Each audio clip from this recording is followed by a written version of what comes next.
Sweet. Cool with it, man. Sweet. And then Jay, you're the intro master. We can cut all this out and you can do the intros. Ridiculous. The whole point I come on here is so I don't have to do things like that. I know, but your voice is so smooth, man. I had this conversation with my wife today, man. I came down and she's doing like Peloton, so we got you know, and it's now all she does is English, guys. And I'm really? I'm like, what the fuck? she puts on an English voice, does she, mate? No, she's telling me I should speak in an English voice. I'm like, no. No. So I have my list of demands, and we'll have yours, and we'll see how that goes. I told her, I said, you can just jump on this chat. Richard Dolan does it with his wife. What's the big deal? Yeah, exactly. Yeah. Oh, it's true. Yeah, but good. Yeah, no, dude, it's so rad. Thank you guys so much, man, for hanging out. Honestly. It's always a pleasure. Always a pleasure. I always feel a billion times better after we have these talks because I feel like I got everything bottled up inside of me, and there's like a handful of people on the planet that I can have these discussions with, and you guys are those people, and I really appreciate you, honestly. Thank you. Totally. I feel the same way, by the way. That's rad. So Jay, you guys hooked up before, and your guys' fireside chat was fire, man. Like we really loved that. We both had a good time on that, didn't we? Yeah, I really liked it. We talked for like 3 hours. Straight up. Yeah. Well, that's what happened with us, isn't it? Like we get on the chat, me, you, and John, and straight away, like, you know, we're just going on and on and on. We don't even realize how much time's going, which is always good. That means that we're all having good conversations, and that's why I wanted to get you involved as well, man, because I know that you know, you and I in our fireside chat, we had such a good natural flowing conversation. I just think that all of us together are going to have a equally interesting time.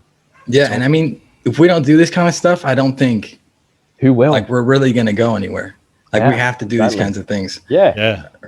Well, as well, it's important for people to remember that we're like, you know, because like all of us who are actually making some form of content or researching, it can get a bit territorial sometimes, and not even on purpose, but just as you're doing this type of stuff, you want to get the latest story, or you want to have the, you know, the next scoop or whatever. But really, it is about community. It is about all of us talking together and celebrating the fact that there's so many of us that want to do something and are interested in this. So I think that having conversations, like, you know, in a soppy way, I like the fact that it brings people together. I do. No, I like it's true, man. No, it's spot on, dude. For sure. It's your name, isn't it? Project Unity, man. Yeah. I got myself in trouble there. It means I can never be mean to anyone. The Project Unity guy is a dick. Yeah. Off record, he's a monster. He's a monster. It's like the Dalai Lama is secretly an asshole. No, not at all, Dalai Lama. I'm sorry. You're watching this. Yeah. I do not mean any of that. I saw the Dalai Lama speak. You did? Russell Brand was introducing him, funnily enough, in the Manchester arena. This was years ago. I got to go see him talk, and it was just the weirdest thing because Russell Brand was introducing the Dalai Lama, and it was him and Russell on stage, and it was the weirdest thing ever. I loved it though. It was brilliant. Yeah. It reminds me of the Beastie Boys and the Dalai Lama when, you know, they hooked up. That was the same kind of deal. I didn't even know they did that. Yeah. Didn't they get into Tibetan Buddhism? Yeah. Like MCA, wasn't it? He was really into it. Yeah, like totally. They did that whole Tibetan freedom concert. Like nobody had anything. I didn't even know what Tibet was until MCA came out and they did that thing. So I mean, that big props to him for that. I mean, that was a big deal. There's a good EP, the In Sound from Way Out. If anyone's heard that, Beasties, like, and it's got loads of Tibetan chanting over it as samples as well. It's really cool. Nice. It's all instrumental, and it's really rad. It's just really cool backing stuff. But yeah, lots of chanting over it, man. It's You guys were all DJs, right? At one point. Yeah. How weird is that? Yeah. You're never a DJ? No. I was never a DJ. But I used to freestyle when I was a kid. Nice. There you go. Yeah, obviously I grew up in LA. So when I moved to Argentina, I met a DJ, and he was like, "Hey man, I do these parties for Americans. Why don't you come and freestyle?" And then I did that for like 3 years. I got to meet Mixmaster Mike. Damn. Nice. There's the connection right there. Full circle, man. I got Public Enemy, all these cool people. Cypress Hill. Oh yeah. Only because I was here. They were like, cool. That one kid that raps in English, he's over there. So that's how you do it. If you want to meet your heroes, move to Argentina and start rapping. Yeah, man. Move anywhere where you're the only person that speaks that language. Right. You're like, yeah. You're automatically the ambassador for everybody that speaks English. Yeah. That's rad, man. Oh, dude. Well, I mean, I know we don't have anything like planned or anything, but I was just, I mean, I think most of you guys know, I'm a Rosicrucian and I belong to, I think called the SRICF. So it's a branch of Rosicrucianism that's based, it's a Masonic branch of Christian Rosicrucianism. Okay. So it's kind of it's a different thing. But there's colleges all over the world. And even there were some people today from Argentina that were actually on the call today. So it was a Zoom call. They usually have an in-person college meeting. Each college has their own, and they invite people if you want to travel. Like before the global pandemic, you could just go. Like if I wanted to go to the New York College, I could travel to the New York College, and then everybody like puts on lectures and you talk about some of the things that are just the most amazing things ever. That not all of it's unnecessary secret. Where it's like you can't divulge any of this stuff. A lot of these guys are authors, researchers, just amazing humans. And so what this is like, we'll do it once, I don't know, quarter or something like that. And they'll talk about whatever they want. So they'll do research papers on stuff. And today, man, I'm in this one, and there's two different lectures. And one of them is talking about the Holy Grail, the historical significance of the Holy Grail story from the beginning of whenever they can pinpoint it up until modern times. And the other one is the archetypes of the angels and how that all fits into a lot of things that we always talk about. So like when I'm sitting here and I'm like taking notes, and I think Jean-Luc, I was texting you sometimes, I'm like, shit, this is nuts. Like, so it's like all of the stuff that we're kind of like, we're talking about, and reminding me a lot of like the Bledsoes and what they see and how they interact with them. And a lot of the other stuff, like the stuff that Jay and I have seen, like the orange orbs and things like that. And some of the other stuff that other people see. And it's like, basically and like literally I just got off of that call and I got jumped on this call, but basically a lot of it that I haven't digested all of it, but I got out of it is that they're here. You can call them. And there's certain ways, obviously, or you can basically just call them. But there's certain, there's a thing called the lesser banning ritual of the cross, and there's another one called the lesser banning ritual of the, I think, and I forget what it is. It's the pentagram, I think, maybe, but it's something else. It's called something else. But basically, you call to the angels to protect you, and there's a lot of talk about the historical. And this is just not people just going, yeah, I think this is what happens. This is like texts that they've. Historic text from either the Bible or before the Bible or anything in between. Went all the way to Carl Jung. Carl Jung's wife wrote a book about these angels, believe it or not. And she, I learned today that she made Carl Jung promise that not to interfere with her book and not to like be any part of it. And she wrote this book, and then she passed away, and like it wasn't finished, and it was so much that he kept her promise, and he gave it to like a family friend, and she actually finished this book about the archetype of the angels and all this stuff, and it was like, whoa. So when we talk about Jung, and how Carl Jung kind of falls into the archetypes and all of this stuff, man, and esoteric and all that stuff, and then it falls into the whole ufology thing, and it's like today I'm just living it literally. I'm like in this call going, it's all connected, and I'm like, it's Jean-Luc, like, oh no. Like, I just find it strange how often, since I started to really research this stuff, how Jung plays a massive part in it. I don't know if anyone saw that post the other day that it was Jenna, somebody called Jenna put it up, and it was the lady and the ball. It was the solar disc goddess seen in a session by one of Jung's clients. So he started talking about this archetype of the bull goddess, the solar disc kind of Egyptian style goddess, which obviously is pretty current again now with the Bledsoe story. And then you've got the fact, of course, that the Jung dynasty kind of went down to, well, not dynasty, but the Mellons were big fans and went and hung out there and started the Bollinger Foundation over in the US. It's pretty cool how it all ties together through Carl Jung. Well, Carl Gustav Jung, the secret of the phenomenon. Saying the other day, though, weren't we? Because I mean, nuts and bolts really is the absolute tip of this iceberg. Like the absolute tip, the physically manifested phenomena of solid craft and things like this really does seem to just be the very kind of like tippy tip part of this. And down, the further you chip down, it gets into the esoteric, the occult, secret societies, strange rituals. And this is something that I've kind of just started dipping my toes into, which is why I love having conversations, especially with these two guys, because they know what they're talking about. They've actually done the research on this. And I don't know how much you know, Gaucho, but I think if you don't know a whole lot about this, you're definitely going to learn a bit through these guys. They really do know their shit when it comes to the kind of societies and some of the weird esoteric history with this field. Well, let me rephrase. I guess I'm looking at my notes because I was making notes the whole time too. But I guess the story, it's Emma Young, and she did, the book is called The Grail Legend by Emma Young. So it was about the Grail, and it bleeds into some of a lot of the things that I was talking about with the angels. It kind of bleeds into the characters of the Grail mythology, right? And that how it's an archetype, and it's always been an archetype. And basically, an archetype is, it's always been there when you're born. There's these archetypes already pre-established, and is that collective consciousness or unconsciousness or whatever? But basically, that's the name of it is The Grail Legend by Emma Young. It's Carl Jung's wife.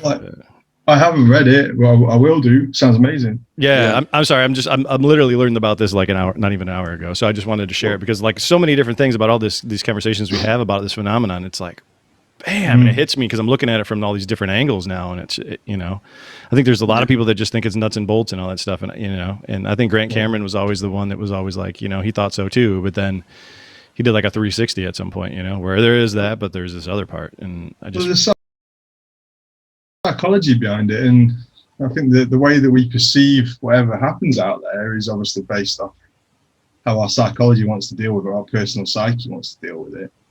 And Carl Jung was obviously trying to figure out what was common to all of us. Yeah, kind of froze there. And there needs to have something to look to that's going to save us. Now, obviously, he died about 2 years after saying that as an old man. So it would have been good if he'd stuck around a bit longer to try and figure it out a bit more for us. But in the meantime, what I find interesting is the fact that ufology now seems, well, for a lot of people, we've talked about it before, has become spiritual and has become a bit of a savior thing. People think that when the aliens arrive, if they arrive, or they're going to save us, they're going to take away all our woes and everything's going to be all right. That is a savior complex, but it doesn't make it any less real. But it also is interesting to me that the Mellon family carried on a lot of the Jung ethos and they brought it over here. And you look at the way that the connections with TTSA to spirituality, we've talked about this as well. Like it's a Jung methodology, spiritual awakening. Well, sorry, go on. I wanted to jump in real quick because I love this conversation. You guys are like my brain is just turning right now. I grew up religious, right? I went to Catholic school. I did all the whole thing. I am no longer. I don't practice any sort of religion. So I guess you could say I'm not an atheist because I believe there's something out there, some energy. Right? I say that I'm an atheist, but I'm really not. Like it's just a way to make people understand what I'm trying to say.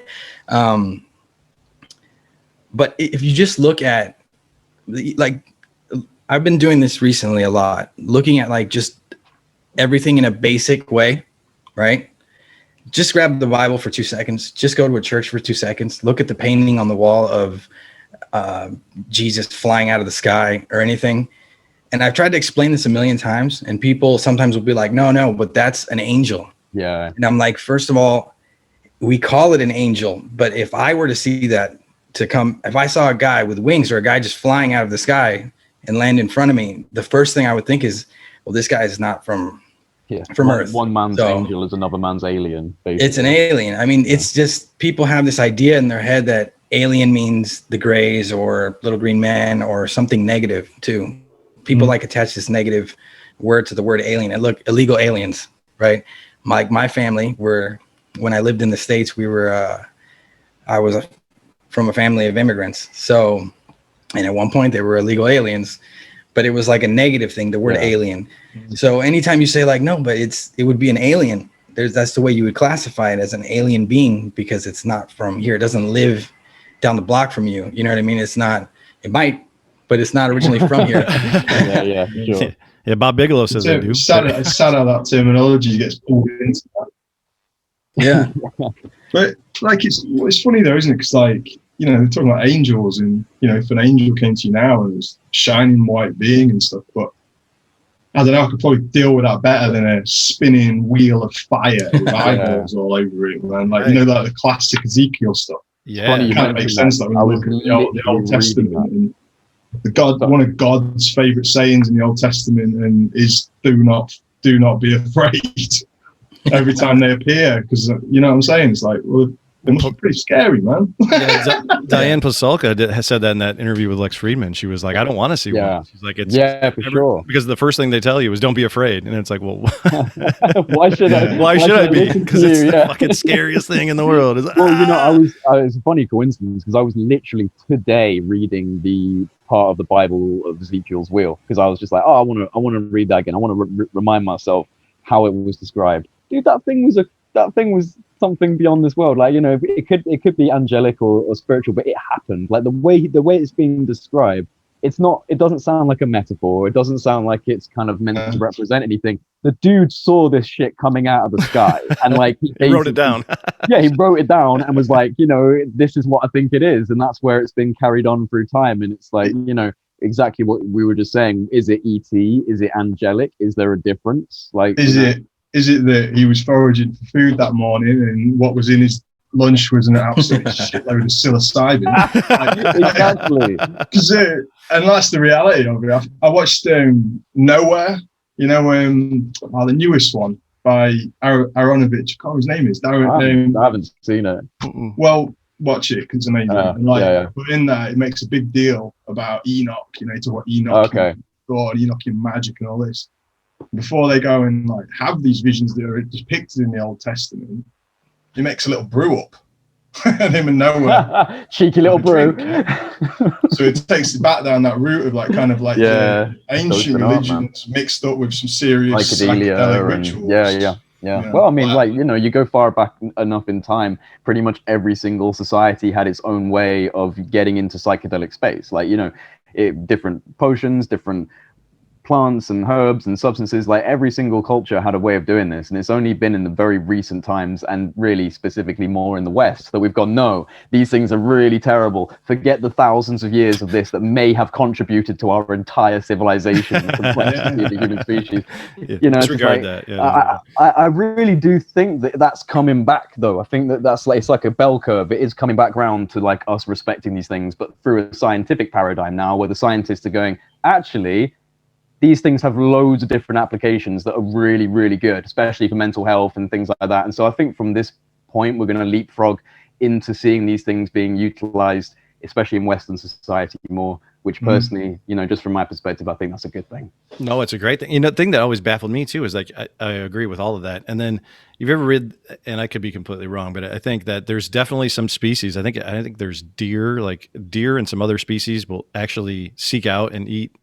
Oh yeah, so there's a really good one actually, which is the come on, don't forget it. Which one's the mushroom that has the fly agaric, and the red and white one, like the Santa Claus one. There's the classic Mario Brothers one. Everything. Think about it, like the Smurfs. It's in everything. Well, do you know the whole thing? Because there's a great video on this. I'll have to link it, and if I send it to you, maybe you can put it in the description box so people can check it out.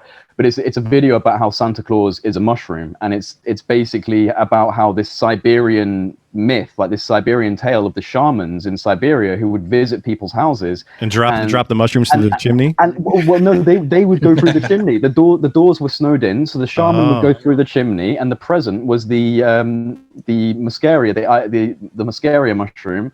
And basically, like to kind of segue back to your original point on this, the shamans would eat the mushroom and then they would urinate into a cup, and then the people would drink the urine because that's how it was most potent. It was very potent through that, right? But the reindeer would literally knock people over and lap up the urine in the snow. They were obsessed with this, and it makes you wonder where flying reindeer come from. Wow, there you go, right? You know, the concept of magical reindeer flying through the sky with a shaman that delivers presents to everyone. Seriously, I'll send you the link because I think people should watch it. It really does give a pretty good case for Santa Claus just being a Russian psychedelic shaman. Well, that's always how I've seen it. So, yeah. It's either that or it's Coca-Cola. That would be really intense, man, to like wake up and there's a shaman on mushrooms in your house. Pissing on your floor. Pissing in a cup. He's like, here, drink this. Drink this and be grateful. Yeah. Oh man, sounds yummy. Yeah, right. Yeah. But look, there's a perfect example too of rituals and practices that that we have as humans, that we're like, at the time, people thought that was completely normal. Yeah. And people were like, yeah, I'll drink your pee, whatever, man. I love it. Every year I drink this guy's pee. It's amazing. And and there's so much stuff that happens like that even today, that but then in the future we'll realize what it is. You know, they're gonna be like, you actually did this, Dad?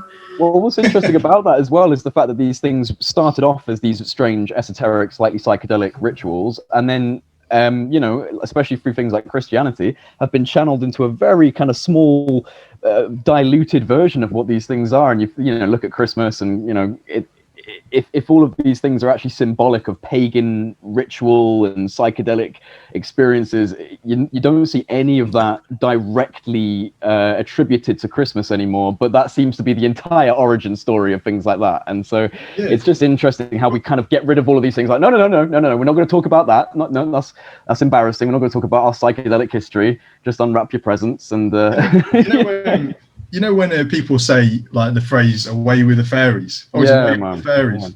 Apparently that was like in Ireland, like they used to grow all over the place, and it was quite normal before they became like taboo. That, you know, the farmers or whatever would go and munch them as they went about their day, and if they ate too many, they were away with the fairies. That was pretty cool. Yeah, I like that.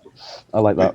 That, and also what you said before, I forget. Like you're on about then about Christmas. And about, you know, that goes all the way back to Jung as well, because Jung started to get into the Mithra stuff, and Christmas, you know, to all the Christians out there, I am sorry, but it's the same celebration. If you look into it, it's like a Mithras blended into Christianity and became almost like the same story. And that's Carl Jung became into the Mithras mysteries, or Mithraic mysteries, which is pretty crazy, I reckon. Carl Jung, again. I don't know. And then see, I keep thinking about like, is there a certain point where somebody with all the knowledge of the esoteric and everything that's going on and everything else decided that had a pull, or, you know, was powerful enough to be like, all right, we got to stop this shit.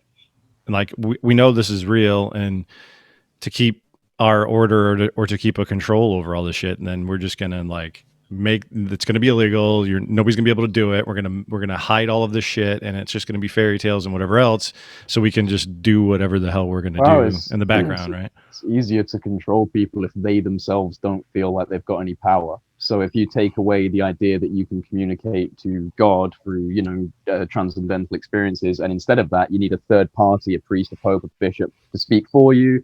You know, these things separate you from God, whatever God is. I'm just using that as a word right now, but like it does play a massive role in separating you from your own belief in what your power and ability is to communicate with the divine, the universal source, whatever you want to call it. So, you know, my personal belief on some of these things is, I feel like some religions have done a good job at essentially separating the individual from God and putting a third party in there and going, you have to interact with this human to speak to God, which to me doesn't make sense. No, I'm sorry. I totally agree, man. But then you think back, like, so where does the shaman play? I mean, because the shaman was basically that guy too.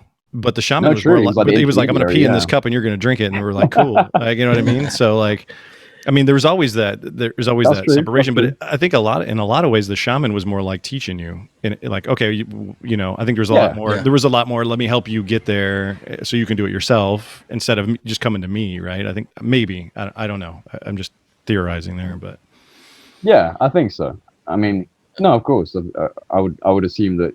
Yeah, I'd say you're probably right. I mean, the shamans and the people who were attributed as like the sages of their communities were in essence the teachers, right? So like, you know, they would go to them and ask them for help, and then they'd go into a psychedelic state or something and come out with the answers or the wisdom. So I suppose in some respects they're actually very similar templates, to be fair. Yeah, it is. And it's tricky too, because if you think of shaman, there's gotta, you know, there was some shaman out there that were just like, oh yeah, this is what has to happen. Oh, and they're like, 100%. Give me here, eat some mushrooms and go into the forest and then come back. Yeah, because the shamans, all your food. Yeah, exactly. The shamans were like, who's gonna mess with the shaman? Yeah, he's got magic powers. And at the same time, I feel like here's a good example of how people are afraid at a simple level, at a natural level, of this idea of the occult. Like as humans, when we're born, I feel like we're always searching. The moment we're born, we're like searching for something more. We're like, And we're thrown into this world where back in the day there was a shaman, and then there was like the best fighter and the farmer or whatever. Yeah, for sure, man. And everyone's always looking for a purpose when everyone has a purpose. You know, everyone has the same level of power. Everyone has the same level. As the years went on and time continued and we created this hierarchy, now some of us are sitting, you know, without any power now. You know what I mean? A lot of us, like spiritually, I think we, or whatever it is, the energy or whatever, I feel like we all have it. That's why I hate to see like chosen ones. Yeah. I'm like, oh God. I'm like, no. Are you serious? So now, what about everyone else? I'm like, what are we supposed to do? I got to do whatever this guy says. Like, no, yeah. Anybody who usually comes out and says they're one of the chosen ones, I usually just think that, you know, I can't think of any religion apart from probably like the Church of Satan encourages that level of arrogance. Yeah, seriously. No, straight up. No, yeah, straight up. That's true, man. That, you know, to be that self-assured that your belief is the one that sets you above all other men and women. It's like, come on. Oof. I got sent to the astral, man. I'll see you there. I got sent to the, what was it, confession, to repent for my sins many times for saying that. They'd be like, so our God is the one, you know, the one God. And I'd be like, so what about all the other gods? And they'd be like, go see the priest. I remember one time I said they were reading the story of Jesus. And I raised my hand and I said, so he's basically like Superman, right? He's like an alien being from somewhere else. And everyone went, no. Yeah. And I'm like, he's like doing all these amazing things. I'm just saying he's like, and I said, it's like, what if somebody found a Superman comic in 1,000 years and in a pile of rubbish, and they found it and they didn't know what it was, and they started reading it? They might be teaching about Superman. And of course, go see the priest, 1,000 Hail Marys. I was in the church like, I've been creating that exact comic about myself, and I've buried it in various time capsules around the planet. In 2,000 years, I'll be very famous. Legends will be told one day. That's it. That's it. Various caves. So hey, you know, speaking of the occult, and also one thing that I'm like genuinely so frustrated about is I've been watching the series Strange Angel, which I've only just discovered, which I don't know if Gaucho, have you seen it? I think I might have watched the Jack Parsons one. And I didn't see anything else. I saw that. It's all about Jack Parsons. The whole series is about. No, then I didn't see it. No. Oh, okay, I saw. I don't know what it was, but it was like a show that was showing the life of Jack Parsons. Right. Well, I mean, that's kind of what this is. It's you know, 2 seasons that have actually come out, and then it never actually got past to the 3rd season, which really sucks because literally at the last bit, and I have a suspicion as to why. I don't know if it's absolutely true, but because this whole series has been rigorously going into Jack Parsons, NASA, JPL, the occult, Aleister Crowley, all this stuff, and then the very last scene of the very last episode that ever aired, L. Ron Hubbard makes his entrance into it as a young man who's about to meet Jack Parsons for the first time, and they never do another episode again. That makes you wonder, doesn't it? It really does. It really does. Man, that whole crew is just such a massive. I don't know. You look at all the links and stuff. I mean, we talked about this recently. Like, it's nuts how far that crew took it. Crazy. Like, you know, spanning out from Crowley into Parsons, you've got like MI5, Israeli intelligence, you've got like Thelema, you've got all the Freemason stuff, obviously. It's insane, man. Like, and then the links, obviously, with the Israeli intelligence stuff into modern day stuff that's going on. Like, it's pretty crazy, man. Like, and that's the thing. Not a lot of people are talking about that because it challenges people. It does. Like, it's very challenging, so I probably won't talk about it. But well, at some point, someone's going to have to talk about it because there does seem to be this undeniable, strange connection to very, very strange things. Like, you know, from, again, we've said it before, different societies, different groups, religions, beliefs, practices, and it all seems to stem into ufology, which I never expected when I first got into this. You know, to be fair, I did get into it luckily, through the consciousness aspect, and then I kind of, got my nuts and bolts knowledge around that. So I do feel quite lucky because I've always felt like I've approached it with that 50-50. It's nuts and bolts, but there's also something else going on. But then learning about this, like, the kind of deep society structure, and it's almost too much to believe. But the thing is, there's so many tangible connections that you really have to stop and ask yourself, like, is this all just coincidental? Were these all just kooky people who happen to be in high positions of power, like Jack Parsons, basically the godfather of the rocket program, who was, doing sex magic and things like this? Like, is this just random, or is this genuinely connected to something that we're not seeing yet as like a community, like a UFO community, No, I think you're right, dude. I think it is. It's always been connected, and I think it's been a hidden thing, and it goes back even for Parsons. It goes back to Vril, to Vril and the Nazis, right, and the Germanic stuff, and all their occult ceremonies, and basically, yeah, Parsons was part of it. But we know Project Paperclip, right, brings all the Nazi scientists over to America. You think they just stopped making circles in the desert and doing their seances? John, you cut out for a minute there, so you might just want to backtrack on what you were saying. Oh yeah. So Project Paperclip after World War II brought all the Nazi scientists to America, and before that they were in Vril and the Vril Society and the Thelemic societies. And Jean-Luc, you can correct me if I'm wrong. I can't remember the name of all the societies they had, but it was the same thing.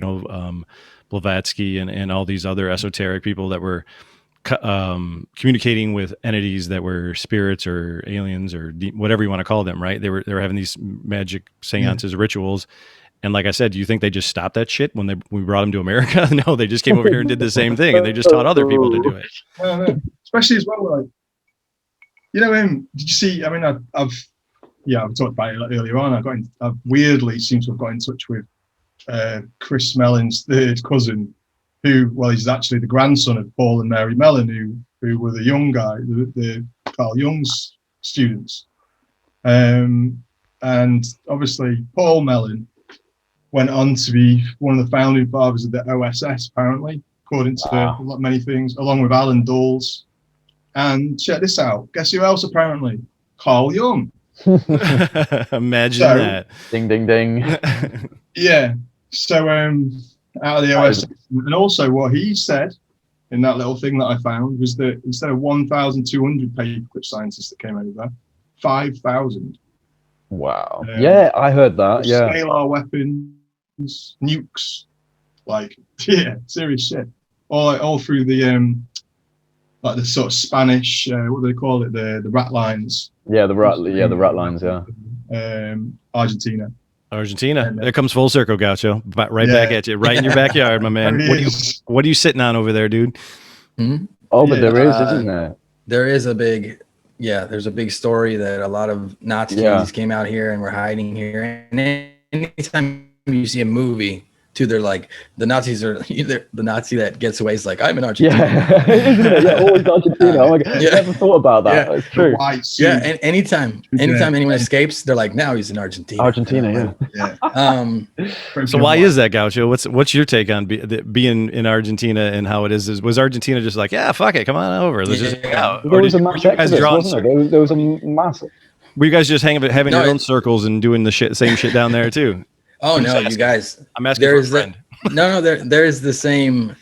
There's like a whole occult vibe here too, as well, and it's different. And I'm sure there's the same everything. The same stuff we're talking about now here, but here you see like more. I'm forgetting what they're called, but I've heard some crazy stories, like witch doctors. There's still like that. There's still witch doctors. If you want to find one, you can go find one. And there's You should find one, Gaucho. We need to get one of those guys. Yeah. I should, but every story I've ever heard, of course, Argentina is very Catholic. Well, yeah. So I also feel like sometimes they get like caught up in the, in that they're Catholic and they're going to see witch doctors. So they get a little more scared than like, maybe if I went, I'd just be like, well, let's see what the witch doctor is going to do. Right. Man. Like, but it is there's a lot of occult ties to this kind of people they believe in stuff here, like still, like in other places I feel like for some reason it's gone. It's like the passion is gone. So well, that's what Diana Pasulka, I think it was either Diana Pasulka or someone else said about at least like South America, is that, you know, these craft are over there all the time. People don't care. People don't care in South America. They actually have it within their culture. They just acknowledge, like, yeah, those are like some form of visitors. Whereas in the West, we're like, oh my God, like going crazy over it, and like, you know, don't really want to think about it. It seems like, yeah, there are other cultures that just fully acknowledge, like, even if they can't explain it, they just go like, oh yeah, that's, you know, the spiritual being or something in the sky, and there seems to be more acceptability for it, you know. Sure. So, but when you get the stuff that's consistently appearing in the same sorts of ways, it's very odd. Like it is. Yeah, like and the sort of, in terms of the religious stuff and then the ufology stuff, you know, this focus on nowadays on the lady, that keeps coming up in ufology, and you know, a lot of people, like, you can see a lot of people, they're not into it because it's like, it don't fit with what their idea of ufology is. But then you start pretty weird. Blended over into some sort of, they are ones who go out looking for UFOs, suddenly turn up at these guys' houses and hang out with them. Yeah. Strange guys from the Vatican, NASA, secret societies. It's crazy as shit. So really, out of those two, they don't, you know, that doesn't look like ufology. That looks like Lord's, Fatima, miracle, spiritual stuff. But at the same time, ufologists are all into it. Yeah. They're all validating it in that sense.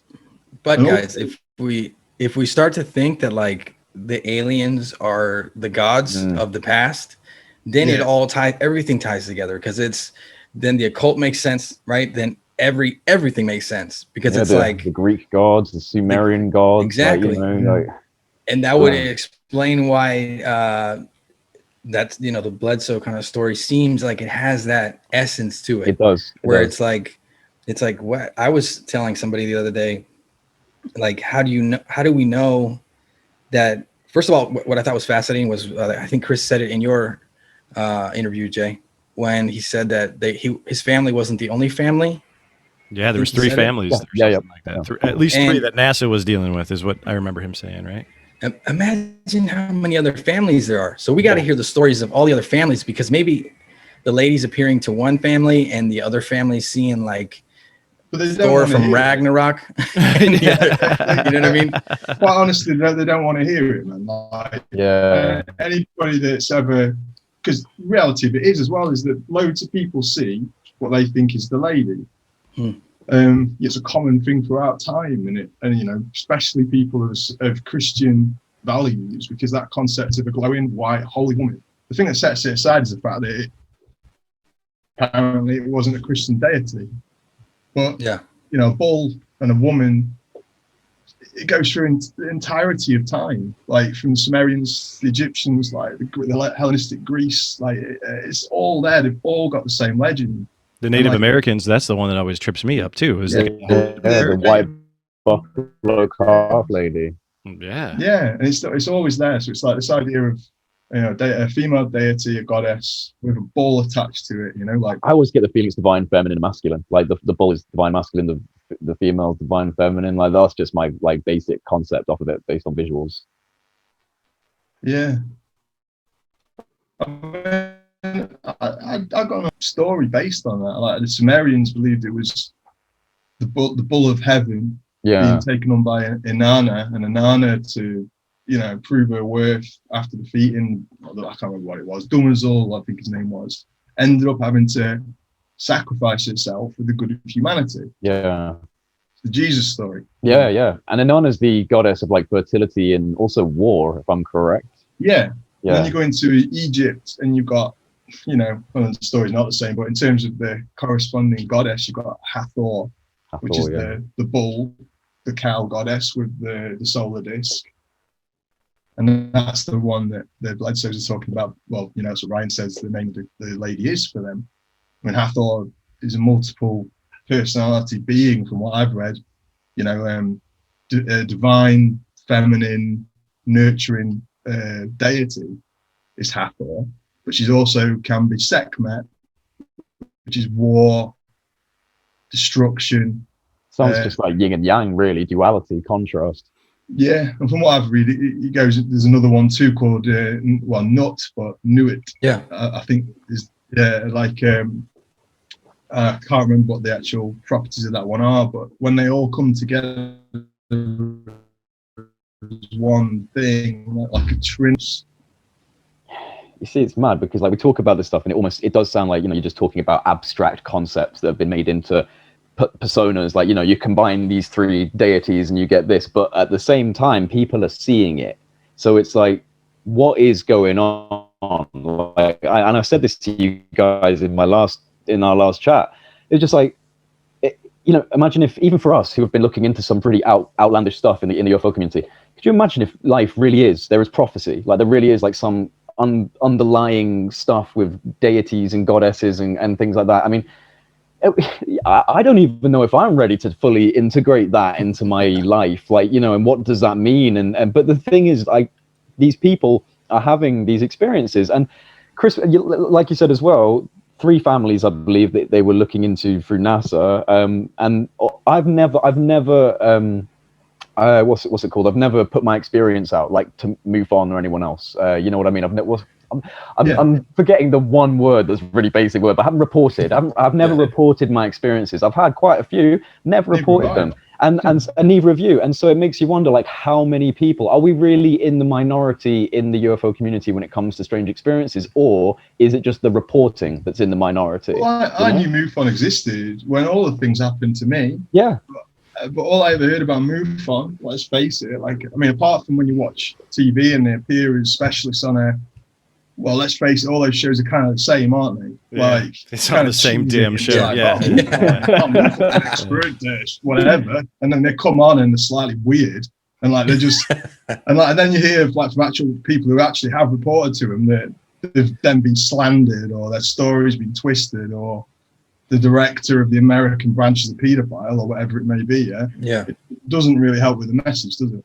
Well, that and too, like Bledsoe's just straight called it out that like whoever was the head of MUFON at the time was a plant from the government, like a CIA, like, you know, and then somebody else. So like it's probably just like a undercover branch of the government. I mean, because like my experience when I had with my kids and stuff this past summer, I wanted to just find out if people around me saw the same thing. I'm like, there's no other way that people for miles, I mean, states would have seen the shit I saw.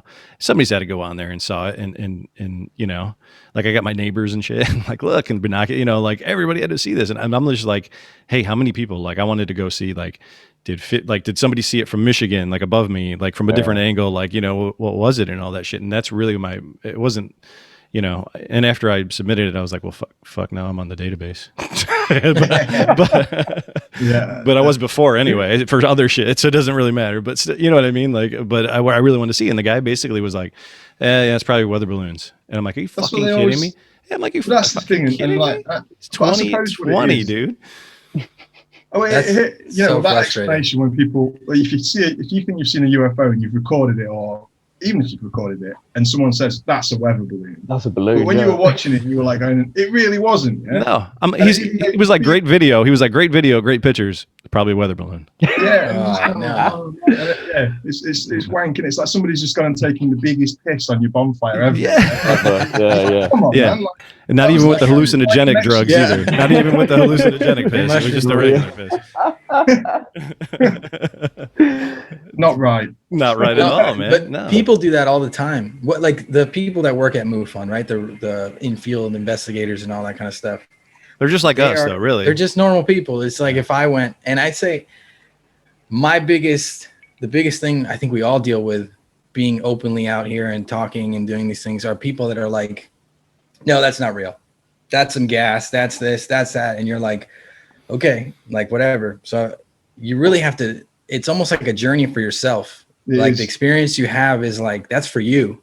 And I've always wanted to like capture something, or like, I've been thinking about experimenting with C5 just to see like if I could do it and see if I could like film it and see what happens.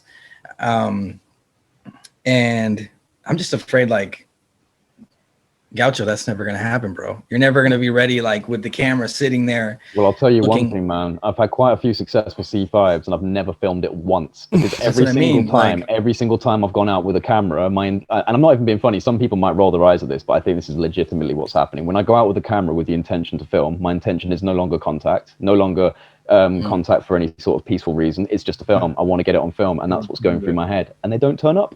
Nothing happens. Yeah. And like, it's very frustrating, but at the same time, I think it comes down to you. Like, I mean, if you're able to get yourself into that headspace, I mean, this is why what I've started to do, except now because it's really cold out, but when it gets warmer, is I'll leave my phone recording on a table looking up at the sky, and I'll just leave it alone and just let it record and not even think about it. Because if you're holding your camera, it really does mess with your head, and you start going like, oh, come on, something turn up. At that point, you've stopped it from happening. At least in my opinion, at that point, it's over.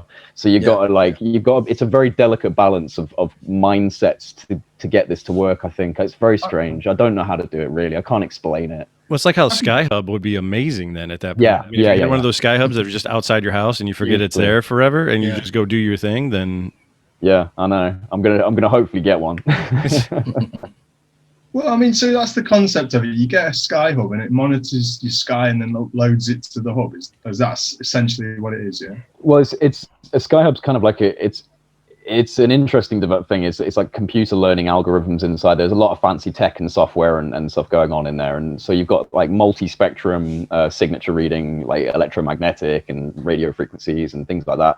So it's doing like a multi-spectrum analysis of your skyline, and anything that comes by is then analyzed by this kind of, computer learning software. And I guess over time, you'd be able to cross match, with different data, and all these different data sets can come together and you can get a bit more of a concise idea of what's going on. But it's still obviously, like, at this point, you still have to buy all the separate pieces and assemble it together. They haven't got a fully rolled out compact Sky Hub yet, although that is the intention somewhere down the line, but it's build it yourself right now. So I can't walk in and be like Sky Hub. Nah, not yet. Hopefully one day we can order it on Amazon or something, but yeah, at the moment it's build it yourself. Yeah, okay. But it's cool, and I can help, honestly, because I kind of do that shit. But I mean, yes, exactly. They give you a whole here's a list, buy all this shit, and then you connect all this up. Here's the software, load it onto it. And the only thing that's tripping me up from is there's like a 3D printed case for it, because you have to have like it's either 3D printed, but I was thinking myself, like, they have all these military surplus auctions where they have like these really hard, U.S.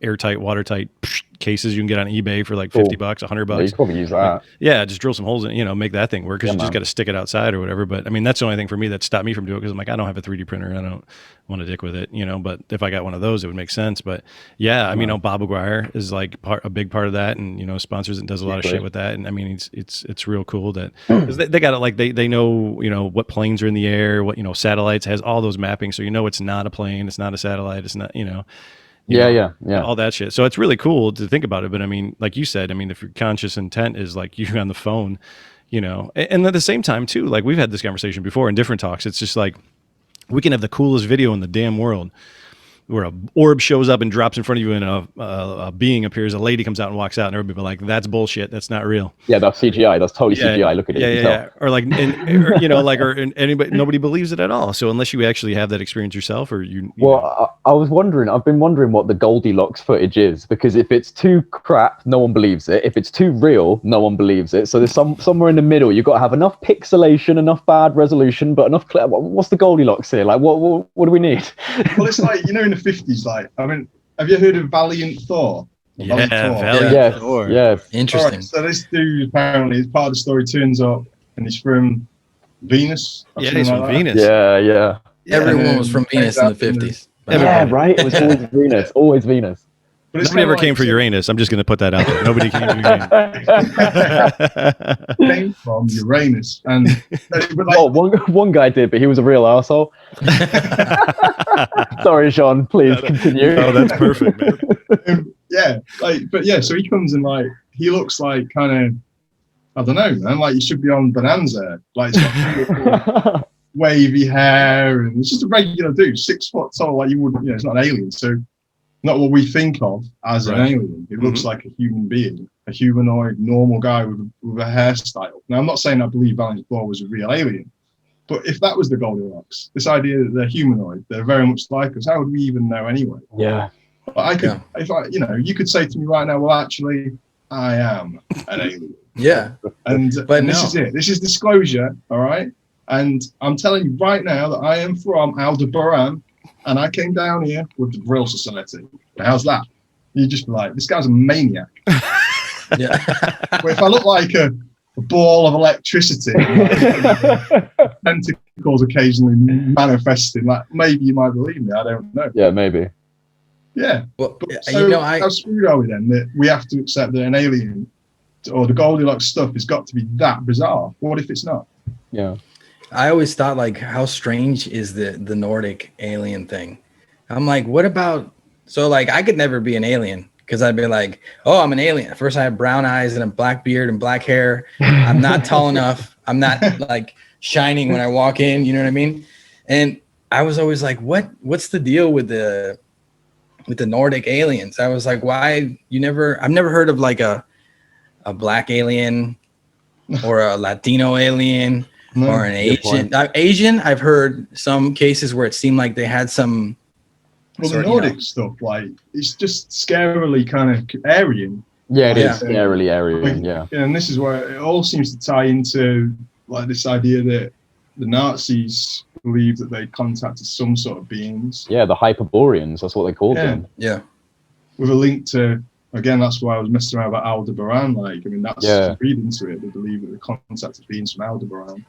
And they were blonde-haired Aryan beings that had actually been in contact with us for many, many, many thousands of years anyway, with Buddhists. It's controversial, but you guys know that Tom DeLonge said that he was told World War II was a ET war fought by humans, and it's an interesting concept, especially when you look at essentially like these two almost potentially differing, if this is the way it is. I mean, I'm just saying, based on Tom being told this, you could almost imagine that the Nazis contacted some race that potentially didn't like another race, and there's this, you've got this, the Abrahamic religions, Judaism, that goes back so far into human history, and they have such close links to things that you also attribute to phenomenology, and especially when it comes to the consciousness side and, sacred geometry, the Kabbalah, like all of these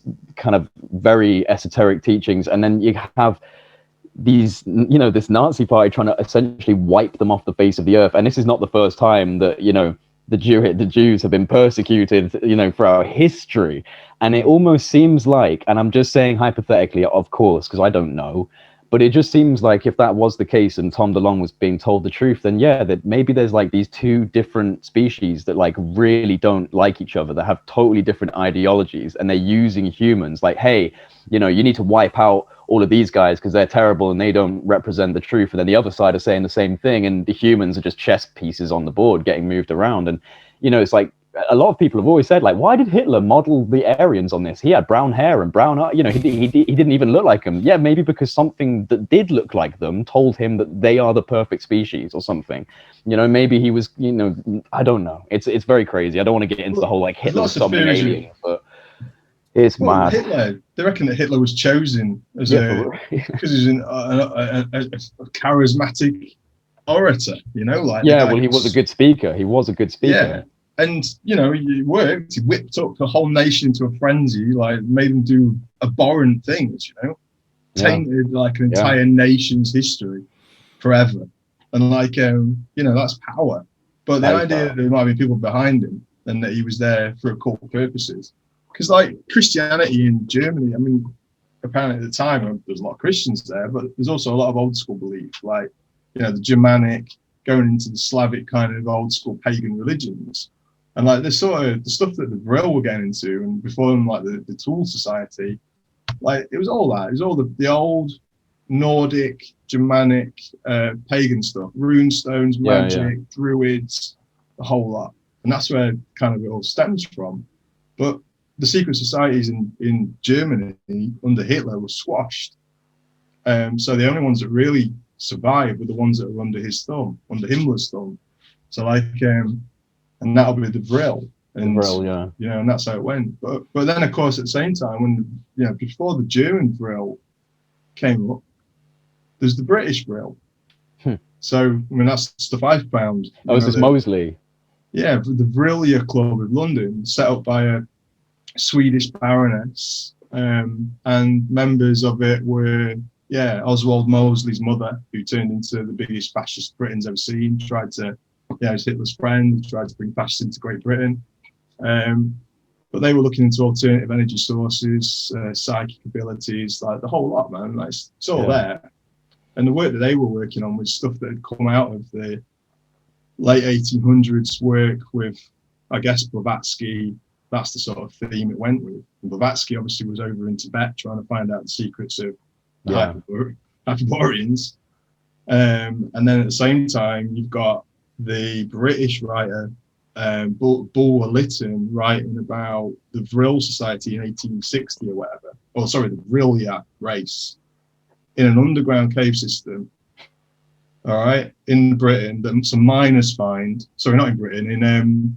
It never says, but he was viceroy to India in the 1900s, so 18 whatevers. Right. So people believe that, a lot of people who believe this was real believe that he was in the Himalayas and he found some entrance to Hyperborea, or to Shambhala, or whatever it was. Something, yeah. And that's where the name Vrilya and the Vril Society got their name from this book by Bulwer Lytton. And mad. Yeah, it's crazy, isn't it? So really, when you look at it, like in the history of it, spreading out as a word, it's like chi, or energy, basically, Vril. And in this country, it became a brand. No way, that's not where that comes from. Yeah, for our American friends, or a bovril is a type of powdered gravy drink. It's just something we drink it's a typical British cold weather thing where it's just like it's powdered gravy basically. You make a cup of beef gravy, a very British thing to drink. Yeah, horrible. But like, it's disgusting. Drink that? It's not good, bro. It's not good, bro. Have a drink of gravy. Let me have a cup of gravy. Yeah. It was the bovine energy, the bovine. Oh my God, I did not know that came from that. That's so weird. So that concept of Vril, it's not all Nazi. Yeah, Nazis took it. This means energy. A lot of stuff, and they used the terminology. So they took a lot of things. It's like the swastika used to exist as was it a Buddhist symbol? It wasn't rotated. They just rotated it slightly. Yeah. And I always thought that the symbology of them rotating it slightly was so intense. Like, you're basically taking something that exists and you're turning it, you're twisting it, and that's really symbolic of like what the Nazis were doing. Like, they just turned everything into something it shouldn't be. And the very fact that their symbol used to exist as a symbol of peace, and then they twisted it. It's a bit like turning the crucifix upside down. Like, it's a similar symbology going on there. And I just found that quite interesting, whether they did that purposefully or whether or not that's just a symbol to attach to them. It was pretty. I think from what I've read about, like at the time, sort of the end of the 19th century, going into the 20th century, like it was on vogue. It was fashionable to be kind of into the occult, the secrets, the mysteries, and it was a huge deal in America. We talked about that too. Sorry, but I'm sorry to jump in, but that whole thing that here in America was huge. And like Blavatsky was the source of that shit. She came to America in 18 whatever, but then basically it was like wealthy people in America that like, oh, we got nothing to do. It's Friday night. Let's have a seance. You know what I mean? Sorry to jump in, but like, I'm just saying, like, she brought that here to America, and it was like the in vogue thing to do. It was like, hey, let's get it. Let's have all these people come together, and we're gonna have like ritual magic tonight. But sorry, Jean-Luc, but no, it's cool, man. But that's the thing. It's kind of like, so you see the spread. I mean, Blavatsky was Russian, daughter of an aristocrat, and she had a wandering spirit, so she was just like, I'm getting out of here, I'm going to go travel the world, so 18 whatever, she obviously sets, hangs out in London, New York, Paris, just has a great time being like a lady of leisure. And then she turns up at some soiree in London, and these Tibetan guys or Himalayan guys in full regalia say, we've been waiting for you. They're sat in some lounge in a London room. I wish they'd say that to me.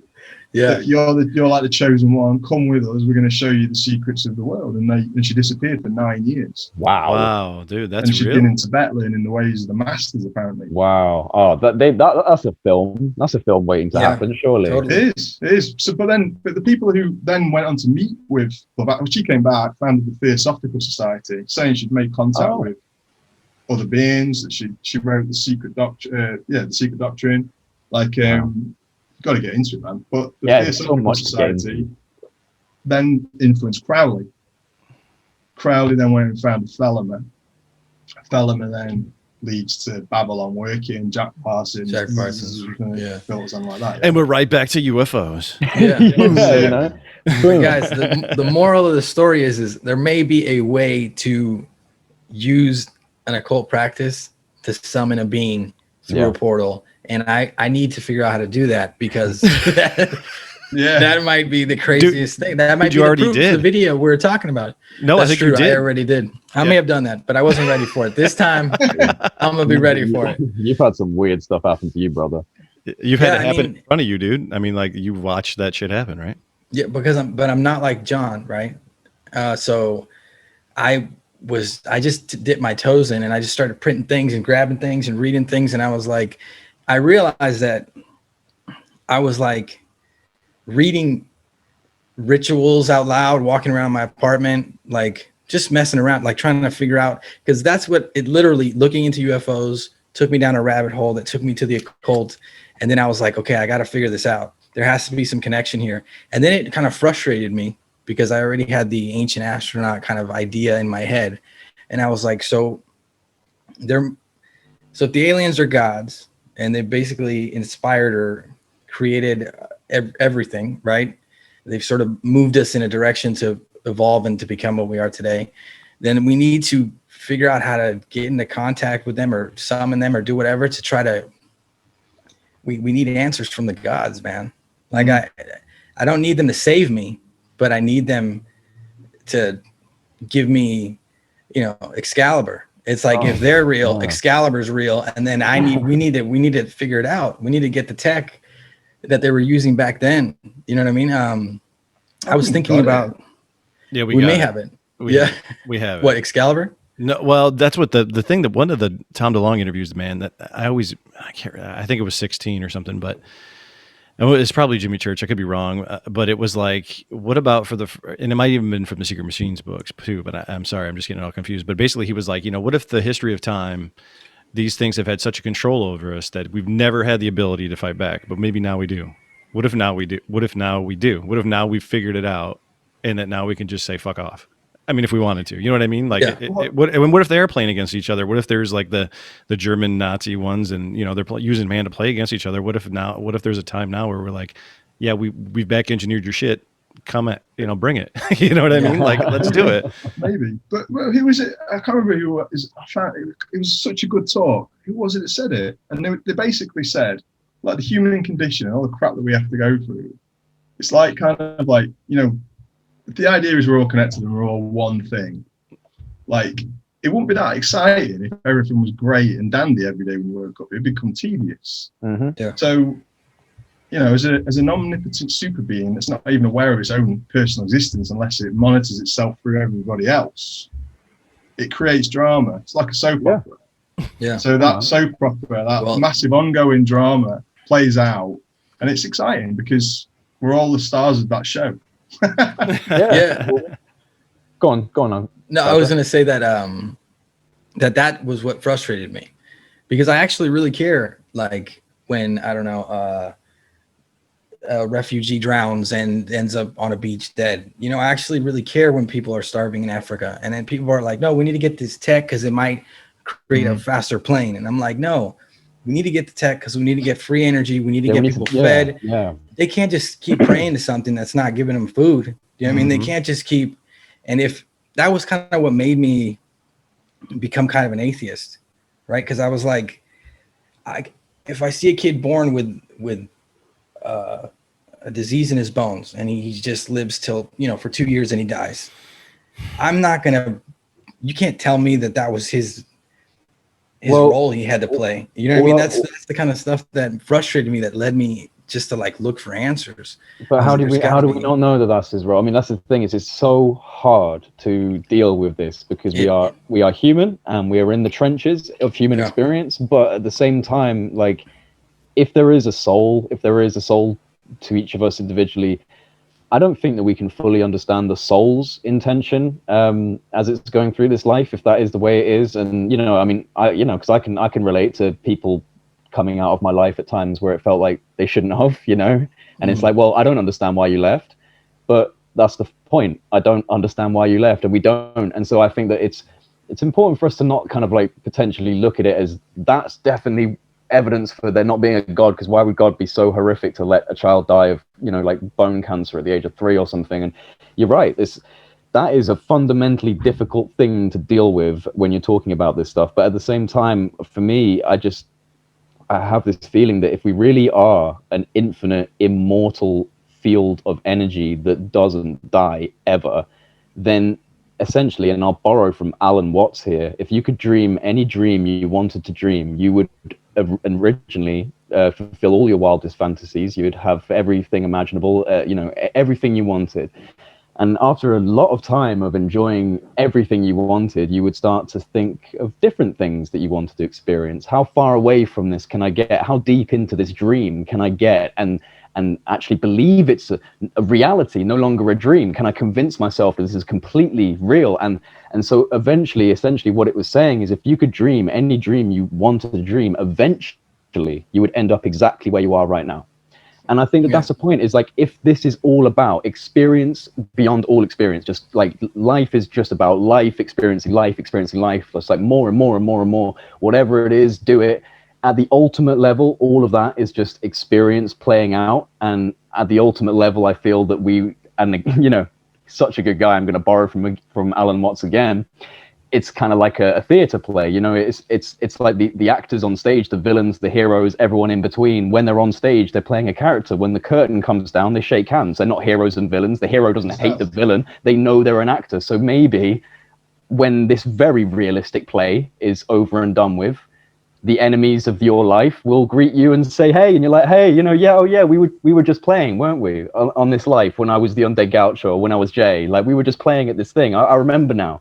And so like, it's really difficult as a human, because my God, is stuff hard here, like, you know, and there is some real pain to deal with. But personally, I just think that's all part and parcel of this experience. Well, what I find interesting about being a human is that when you actually start, you know, like pathways that we all seem to be on, you kind of go through life and then you try and make sense of it. And you try and make sense of these mysteries. You want to know why. You want to know your place. You want to know why that kid died. You want to know why it's not fair and all that, yeah?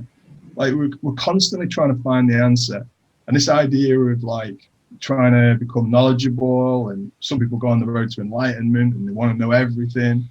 And it's kind of like, well, maybe this is our curse right here anyway. You know, maybe the kid dying on the beach, you know, if you flip it on its head, why do we all want to get out of the suffering that we think we're in? Like, maybe there's somewhere else out there that we came from, we're going to go back to, which is much better anyway, you know? Probably. I know that's crazy, but isn't that faith?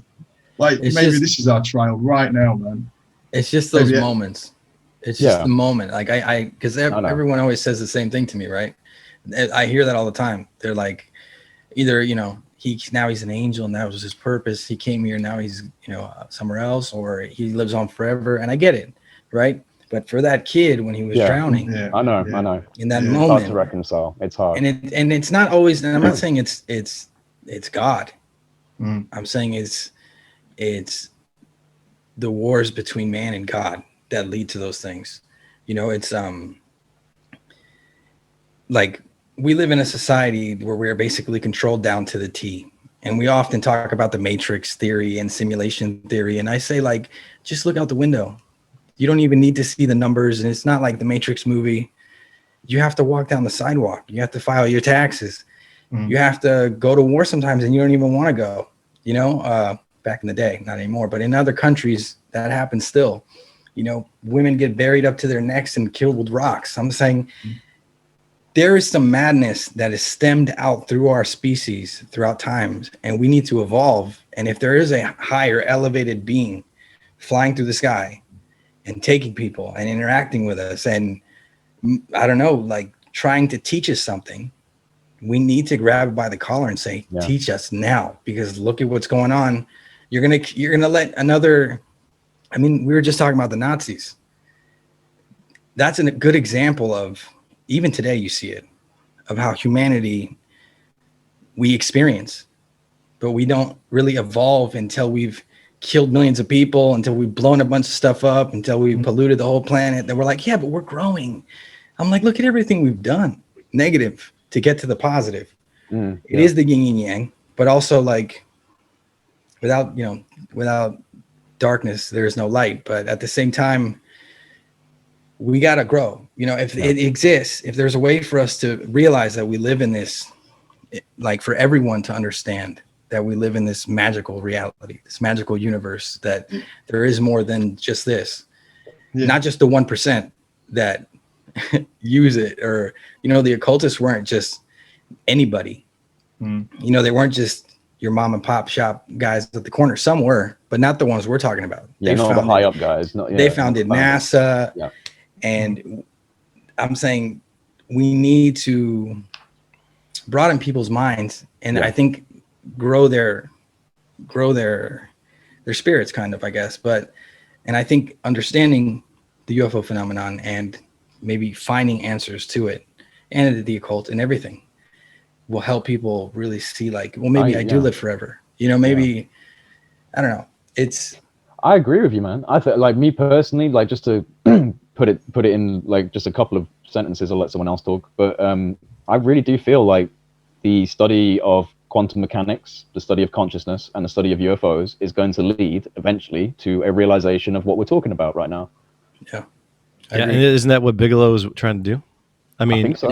When you talk about it, it was really interesting for me when these recent Mystery Wire, George Knapp, where it's come out. It's like we had two things: we were doing UFOs and we're doing consciousness. And he's like, they were parallel, and it was like people decided there was more physical, tangible evidence of. I think I could be paraphrasing, but basically he was just saying we're going to put the other shit on the back burner and we're going to go with the UFO thing because that's more of what we're going to. But it was, it's the same, but we just didn't do the resources for, we didn't have the resource or whatever it was, right? But it was a parallel thing, and it's not separate. It is the same. And dude, just going back to your thought, like, I mean, Jay and Jean-Luc, we were watching the show Dark. They were talking about Dark and and the science behind that, and I got into it. And there's a scene in one of the episodes where a kid gets like hurt real bad by somebody doing some really, and it just I just had to turned the TV off. I just couldn't take it. And it's like throughout the years of my life, I've always had this empathy and things like that for kids, but like it's getting to the point where I'm like, I want to cry now just talking about it, thinking about it. You know what I mean? And I know it's a sponge and and it's a play, like we just talked about, it's all, we shake hands in the back and it's all going on. But like, I don't know. I think Jay, hey man, that doesn't make the play any less ugly sometimes. Yeah, no, totally. And I wonder if we're getting there as a species just to be more empathetic and more. I hope so. Human. Guys, you know what I I'm mean? really sorry. Something's come up. I've got to go. Oh, no worries, man. Take care. It's really nice to meet you, Gaucho. Like, yeah, I had a great pleasure, time. man. It was good to talk to you, man. Yeah. We need to talk again because you've got a plethora of knowledge I can see. Oh, and yeah. I need to learn from you because you've been digging in the books. Totally. Yeah, no, I've just read too much. No, that's good. That's a superpower. It's nice to speak to you guys. Like, I've got to go. See you later. Hope everything's all right, man. Take care. Yeah. See you later. Bye-bye. Bye-bye. Take care, man. No, yeah, man. I hope he's okay. Hope everything's all right. Yeah, I'm sure it'll be fine. Dog probably shit on the carpet. Yeah, probably. probably his wife just saying, "Stop talking about aliens and get the dinner on." Yeah, I know, right? Yeah. I know. I'm sure my wife's gonna come down and throw something at me earlier too. No, but no. I mean, it's dude. I've struggled with that shit forever, man. Like that whole thing. It's like there's got to be more than this. But but I don't know, man. Like I don't know. Well, we're definitely not going to solve that one here. That is the age-old crisis of humans. Is like, why is life the way it is? Why is pain here? Why is suffering here? And we can only really speculate. I mean, for me personally, I do my best to just look at it through at least the vein of my own experience, because that's all I can do is kind of relate to my own experience. And my personal life has been full of ups and downs, and some really, really bad downs. Like like some horrible depressions and times where it just felt like everything was bleak and nothing was good. And what's the point? And yet I am now grateful for those situations because I know what they led to. They led to this. And so if you can extrapolate that out to a planet and a human species and the lessons that need to be learned, you think about all the trips and burns and things you've done as a kid, and like the lessons, and there's so much pain attached to it in a good way. In the weirdest way, it's positive. It's such a strange dichotomy, like a paradox, but it seems necessary. And so if you look at it from the planetary perspective, I mean, we really are, and I know Gaucho, you were saying it before, but we really are a young species, like super young species. And you can imagine that in the cosmic sense, we're not even close to being a teenager. Like we're still this kind of, or we're just in that teenagehood now, where we're angry and we want to, we're quite selfish, and we don't want to share things, and we're conflict. We shout at our parents, and we don't really understand life properly yet. And so you can look at the planet and say, well, maybe we're at that point, and that these beings, whatever they are likely our elders in a wider sense than just our parents or grandparents. The human species, these are our elders, and we're not acknowledging them en masse. And and maybe that's one of the reasons why they're not here en masse talking to people and helping, is because we haven't actually acknowledged that yet. There's a tiny little slice of the human population that understands this to some degree and wants to learn more, and an even smaller slice of that, because I'm talking about the UFO community, an even smaller slice of the UFO community that's actively trying to contact these things. The rest of them think that that's crazy.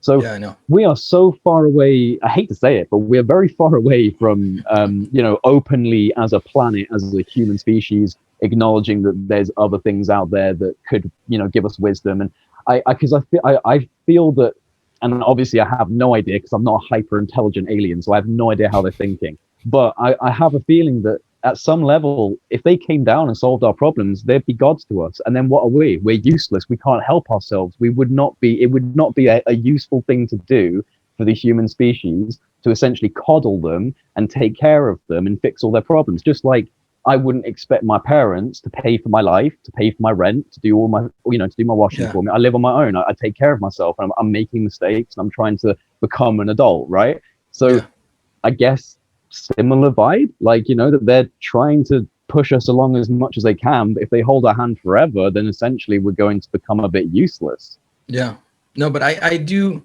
what I was trying to say is, I understand that there will always be the darkness and the light, right? That will always be there, but sooner or later we're going to have to evolve, or we're going to end up blowing ourselves up. Absolutely. Let's face it, like at this point, there's things happening today that I can't believe are still happening. And there's been so many things that I've seen growing. I don't know, I'm 30, and I've seen things that I've read about things that I can't believe happened, and still continue to happen.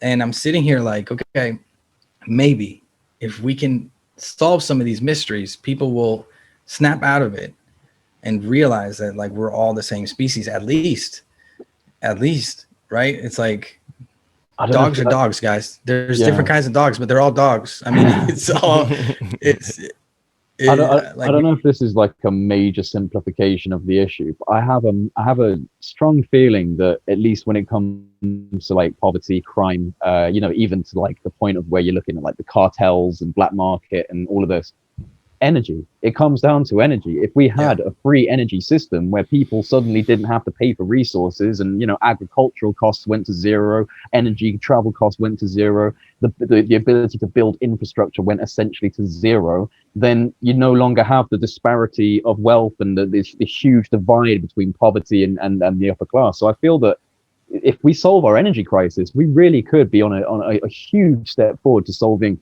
some of the wider issues of poverty, of desperation, of crime, because people do things out of desperation. People commit crimes out of desperation a lot of the time, and not every time, obviously, but I think that a large percentage of these types of issues do stem from people not having enough, or feeling like they don't have enough. And so the energy crisis does seem to be one of the major solutions to that, if we can get that solution. But like you said, Gaucho, what's Excalibur, right? Is it the free energy? Is it something like that? Is it? That's what I mean. But and there's you said, Jay. There's no way we can fathom what in fathomable being or elevated sources, at all, to anything. And maybe the things in the sky are just the like I've said it before, like the gateway drug. What if they're like the light bulb that turns on? They get people to start thinking about stuff. And in the grand scheme of things, I mean, if you look back, if it's going on since the beginning of time, but now with mass media and be able to communicate across the planet, maybe now it's an elevated, escalated thing, or just now it's like, okay, it's been going on, but I can talk. We're talking over 3 continents right now, instantaneously. Yeah. This is magic. Literally, this is magic. Like, you know what I mean? Like, we wouldn't have been 10 years ago, 20 years ago, whatever. On the wall. Right. Yeah. Like, we're literally speaking across time zones, continents. Yeah. You know, and we're having this conversation and we're sharing this information, you know, and that's not going to go away. That's going to escalate, you know? So there's got to be a way to do this positively, you know, and then people share their experiences like we're doing now, and, you know, elevate and grow and learn, and then share that with other people that aren't having this conversation. And, you know, that maybe that's them teaching us. Maybe like the whole time through all of it is, like you said, that's just teaching us little kids how to play, you know, how to be juvenile, adolescents, adults on our own, you know, without, like you said, without interfering to the point where we lose all of it and just dump ourselves right back. And maybe that's exactly into gods. And maybe that, I hate to say it, but maybe that's they've tried it a bunch of times. Maybe they tried it and they became Christians. Maybe they tried it and we became Buddhists. Maybe they tried it and we became Muslims. Maybe they tried it in the Hindu, right? Into this thing, like we always make it into this thing, and they're like, no, stop making it into a little thing. Like we're just. Can you imagine them sitting around going, "All right, well, we fucked that up. All right, let's see." All right, hey Bill, this time don't do that whole thing with the hands and the halo thing. The hands. I've seen about 20 hieroglyphs with your hands on, Bill. Like, this is not okay. Yeah. Fuck, Gaucho. This next time. You know what I mean? Like they're just sitting back. All right, plan C. Let's try leaving them alone for 1,000 years. Yeah. All right, let's just put shit in the sky and see what they do. Yeah. Put shit in the sky. All right. See what happens there. No, for sure. I wanted to bring something up as we're talking about like the past and, you know, and them being like our elders. I've been wondering, just thinking about the common shapes that we see in the craft, right? Right. I brought it up in a live like a day ago, but I want to bring it up with you guys because I want to hear what you guys please. say. Just imagine all the vehicles we've created in the last 60, 50 years. Yeah. Right. All the vehicles we've created, all the different shapes, speeds, styles. And now I want you to picture your list of UFOs that we've seen, right? Because there's only maybe 2 pages, 3 pages of shapes and styles. Does that mean that they are somehow limited in their technology? And that's what that is. It's like, that's their Ferrari or that's the nicest thing they've got and they don't got anything else. So maybe they're actually, I was thinking maybe they're actually like stuck here and they actually have those crafts, right? That can do things that are better. It's better than what we got, but maybe it's not like amazing to them, and they're actually like just stuck here and they're hiding from us and they're using us and trying to figure out how to get off the planet or how to become as strong as we are physically so they can survive like on our earth on their earth, maybe. I don't know. Personally, I don't know if I agree, just because of the performance capabilities. You'd think they'd probably be able to get off the planet. Yeah, I know, but I was just thinking like the Tic Tac, right? Yeah. It's like a flying propane tank. Like if you were to imagine some highly advanced thing, of course we have these stereotypes put into our head by movies and all this kind of stuff. But when I first heard about the Tic Tac, the first thing that popped into my mind was the Lonnie Zamora case. Yeah. And I just said, well, maybe Lonnie Zamora never had a Tic Tac. So he just saw it as a circular object or something. An egg or something, right? Yeah. An egg or something. Yeah. And, but it's the same shape. It's been like, I mean, they don't upgrade it. It's like they just keep the same styles. You got the triangle shaped craft. You got the saucer, which always looks wonky. The saucer always kind of, people get taken by it because it's like we all know about the flying saucer. But if you really imagine sometimes what people describe, it just seems like, the tripod legs coming out of the bottom. Like, why would they need tripod legs? Can't they just that always seems weird to me. I agree. And I've read stories where there's like telescopes popping out of them. And I'm just like, wait a minute, that doesn't make sense. If they're, I mean, maybe their technology is just different and their intelligence is just a different kind of intelligence. But I'm saying, I really do. I've been thinking about that lately. Like, why is it the same? There's some people. Sorry, go on. No. Go ahead. I was just gonna say, like, what if it's not the same? Like, I always think like we're in three different countries. Like, I'm gonna go outside and I'm gonna get in a Volvo that was made in Sweden, but I'm in America. I mean, I'm sure there's cars in England that I can't get a hold of. In Argentina, there's cars there that I've never seen. Right, all the way. So there's, or that exist there or whatever. Right, but what if it's all the same thing? What if it's like whoever's coming here, and then we're just talking nuts and bolts or whatever here, right? So, but what if there's like these people from Alpha Centauri that got like the beater car from 1982 that they're going to show up in because that's all they got and they're just on vacation and they're going to show up, but like the rich kids show up in like the light craft, you know what I mean? Like what if it's just a whole bunch of people just going, and they're like, oh, look at the guy in the minivan. Oh, look at that! You know what I mean? Like, you're in the clunky saucer Mark III. Like, right. It's like, he's in the cigar with that bastard. You know what I mean? Like, what if it's just as simple as that? Yeah. That's good, man. Like, I mean, it depends on what you subscribe to, obviously, because again, you have to posture this with the fact that we don't know the answers, and some people like to say that they have the answers, but there are people that say that if you're looking at these clunky put together craft, you're looking at a Lockheed, you're looking at some other companies, like this is an ARV, and you don't know if that's true, but then you do have like what seem to be essentially just like light craft, like something that's totally beyond next generation, like completely outside the realm, where it seems like it can be a solid object and then essentially every single particle in it can just collapse into a wave function and just fuck off like into the universe, and like that is fundamentally bizarre. And so, I mean, I would say that it comes back again to the idea that there could just be a spectrum of phenomenon. So, like, you're right, there could be maybe some ETs from maybe Alpha Centauri or something like that have got slightly less impressive technology than the ones that are from maybe like another dimension. But that's got to be one of the factors that we're not noticing here too. Because I was thinking about if there are crash retrievals, then the orbs and those kinds of light craft and energy craft, it's not the same craft, right? It can't be. If there's a physical crash and there's pieces of a UFO there, I mean, it's not something that they're projecting into your mind. It's actually like a physical UFO. That's like their Model T blew up on the way because they forgot to put gas in it. You know what I mean? They're just hanging out. It's like a car show for them. They're going to drive the classic car out and they're like, oh, fuck, we forgot to put gas in it. Blow it up. I mean, I always had the thought that these things must be so intelligent that these crashes couldn't possibly be accidents. They must be breadcrumbs. They have to be breadcrumbs. In my opinion.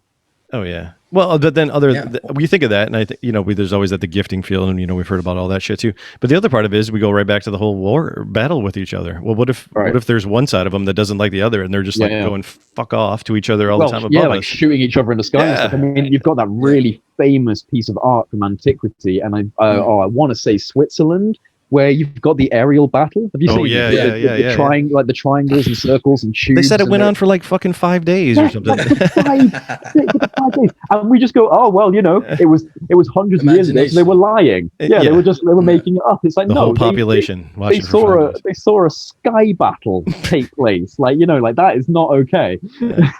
Somebody's like, I gotta write this down. I'm gonna draw some pictures. You've got a phenomenally big tankard that you're drinking from, by the way. I love that. You know what this is? Bubba. You know what this is? Yeah. This is the Shaman Piss in this before the talk. I thought I could see your pupils dilating a little bit. Yeah, man. Wow.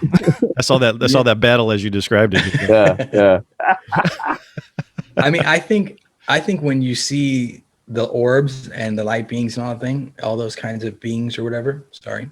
Mm-hmm. I think those are just different.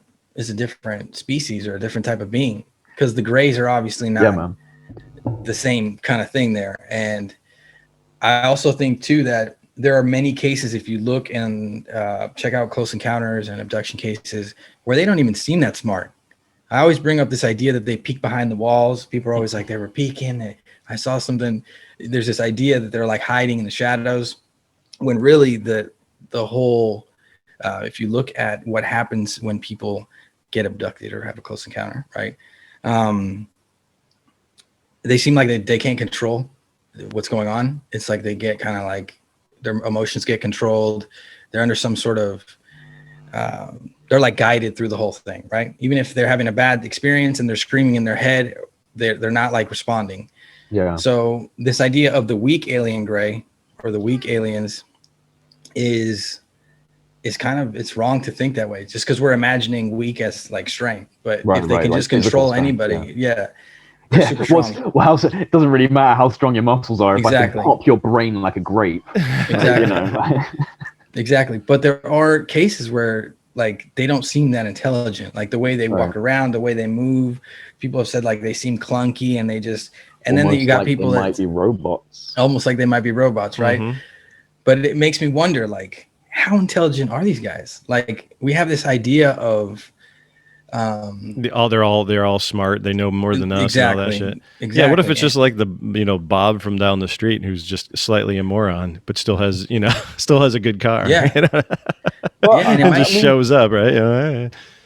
Some people. Sorry, Gaucho, go on. No, I was just going to say one last thing. I say it might be intelligence.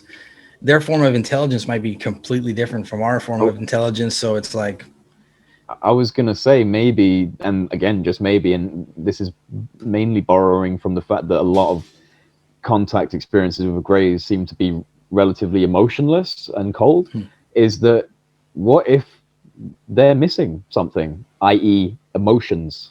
And maybe that's been in some way bred out of their civilization. I mean, for example, if they followed an extremely technocratic, like we are, mode of life, then eventually logic would surpass emotion and intuition and like perhaps possibly they see us and like, how can we get that back? Let's study them. How do we get the feeling of life back in? Because I mean, there have been a lot of people that have said that they think that the Greys are, emotionless and perhaps want that from us. And Dr. Michael P. Masters, who has the whole idea of, that these could even be humans traveling back through time. Yeah. I mean, he has an anthropological background, and he sees the physical attributes of the Greys to be quite similar to what we could be, thousands of years down the line. We lose all our hair, our brains get bigger, we are using computers and technology, so our muscles atrophy and our fingers get slender. And, that is actually quite a good projection of where we're going with the types of things we're doing. So maybe, and maybe they're coming back like, Jesus, we've got to fix this. Like, this is not okay. Like, we need to have some love in our life or something. I don't know. Like, it just, maybe they're trying to get something from us. Travis Walton, I think, on Joe Rogan the other day said he brought up that they're telepathic. So like, that's maybe why they are emotionless. Because why would you need to smile or do anything? I always found that interesting.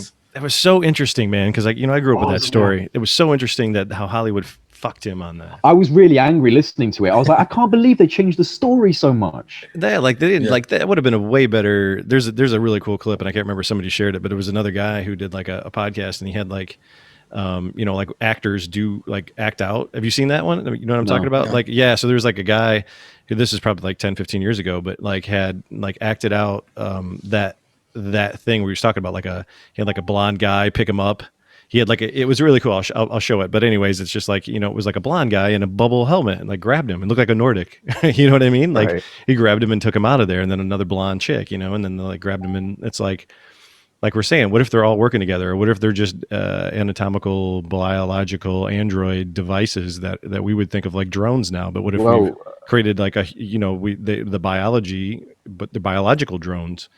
Yeah. Holden said that the Greys are being used by humanoid beings. Like, that's what he said. Like, take from that what you will, obviously. But yeah, like, he's not the only person that said that. Quite a few people have said that these are programmed life forms and that they're being utilized by other species that are actually far more human looking. So it makes you wonder if that's true, like, why are you doing that? Is it just because you don't want people to know you're human or look human? Or I don't know. Well, it's like lazy. Like, why the hell do I just talk to Siri? Because I don't want to type? You know what I mean? You know what I mean? Like, it's maybe. It's like, it's like, same kind of deal, right? Like, why do I hear you. Yeah. It could be just a letter, just like you get to like you said, you get to the point where you're just like, I don't want to do that anymore. Yeah. Just send a little gray out.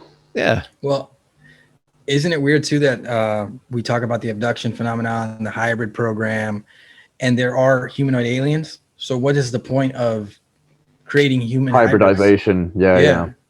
Maybe that's just a big. I think maybe that's just a big root. I don't know, man. I don't know. It's hard to know what's real sometimes, isn't it? It is really hard to know what is real, and there's so many different ideas and theories floating out there. But that's what's important and that's what I respect about everyone in this chat, including John, who's now left, is that none of us are postulating that we know the answer and that it's this, or none of us are going, actually, no, I don't think you're right. I think it's this. We're all agreeing that really we don't know, and we would love to try and find out.